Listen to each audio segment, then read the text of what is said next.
त्यानंतर नवम भाव.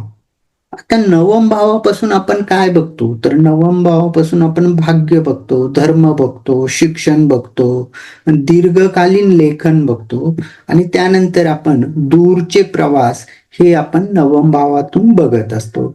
आता दीर्घकालीन लेखन म्हणजे काय, तर असं लेखन आपण बघितलं होतं तृतीय भावातून लघु लेखन, की एखाद्या पेपरला लेख दिला, तो लेख सकाळी आला, संध्याकाळी बस संपला, दुसऱ्या दिवशी परत एक लेख लिहायचं, ते लघु लेखन झालं.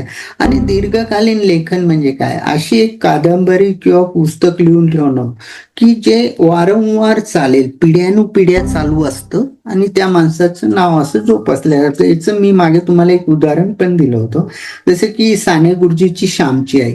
हे खूप दिवस झालं पुस्तक लिहिलेलं आहे, पण ते आज पण आपण बघितलं तर त्या पुस्तकाचं व्हॅल्युएशन तेवढंच आहे जेवढं त्यावेळेस होतं. असं तर हे दीर्घकालीन लेखन झालं. काही काहींचा कुसुमाग्रजचा कविता संग्रह आहे. त्यानंतर बरेच असे लेखक वगैरे आहेत ज्यांनी अशा कादंबऱ्या, पुस्तक वगैरे लिहिले. ती वर्षानुवर्ष चालूच आहे, पिढ्यानुपिढ्या चालूच आहे. असं ते दीर्घकालीन लेखन. आता नवम भावामध्ये जर चंद्र आला तर असे लोक सज्जन असतात, सत्सशील, मोठ्या माणसाचा, गुरुजनांचा आदर करणारे असतात. त्यानंतर असे लोक धार्मिक असतात, यांना धर्माविषयी ओढ असते, आस्था असते. हे लोक देवपूजा, व्रत, उपासना सने करण्याची सवय या लोकांना असते. म्हणजे एक प्रकारचे जर नवम भावात चंद्र असेल तर असे लोक धार्मिक, पूजापाठ करणारे, उपासना करणारे असे लोक आपल्याला बघायला मिळतात.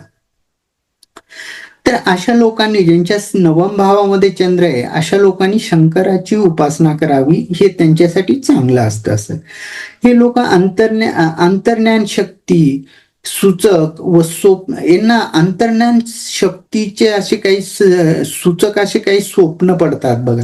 जसे की आपण बघतो की पुढे काय होणार आहे अशी घटना किंवा असं काही संकेत आपल्या मनात येतो की जसं हे घडणारच आहे, आणि ते बऱ्याच वेळेस घडताना पण आपल्याला यांच्या बाबतीमध्ये बघायला मिळतं.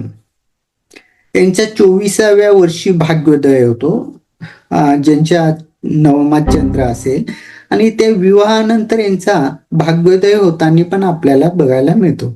आई, पत्नी, स्त्रिया यांच्याकडून यांना फायदा होतो. जसं म्हणजे स्त्री, आई पण स्त्री आली, पत्नी पण स्त्री आली, आणि बाकी स्त्री लोकांकडनं यांना चांगल्या प्रकारे फायदा होताना दिसतो.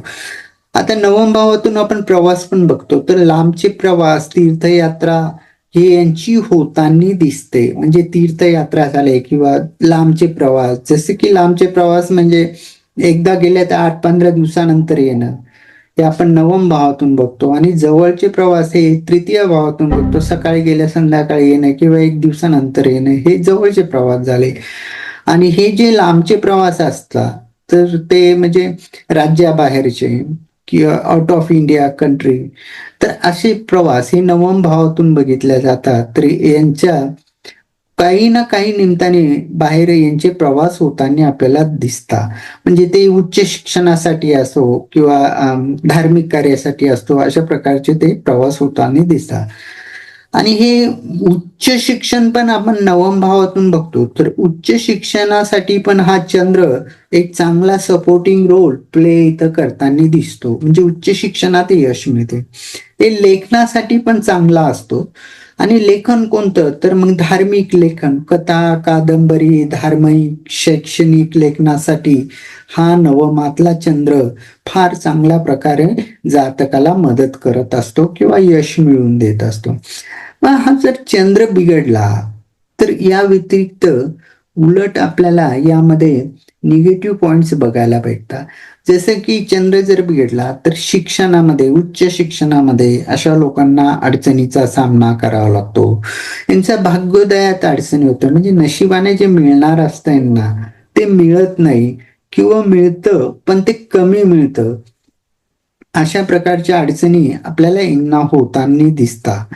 हे लोक धर्मविरोधी मताचे बनतात, कारण आपण नवम भावातून धर्म बघतो आणि चंद्र जर पॉझिटिव्ह असलं तर यांचं धर्माविषयीचं ज्ञान किंवा जी ओढ किंवा जो आदर आहे तो चांगला असतो. पण या व्यतिरिक्त हाच जर चंद्र बिघडला असेल तर यांना धर्माबद्दल ओढ नसते, धर्माबद्दल अभिमान नसतो आणि धर्माबद्दल कोणत्याही प्रकारचा आदर नसतो.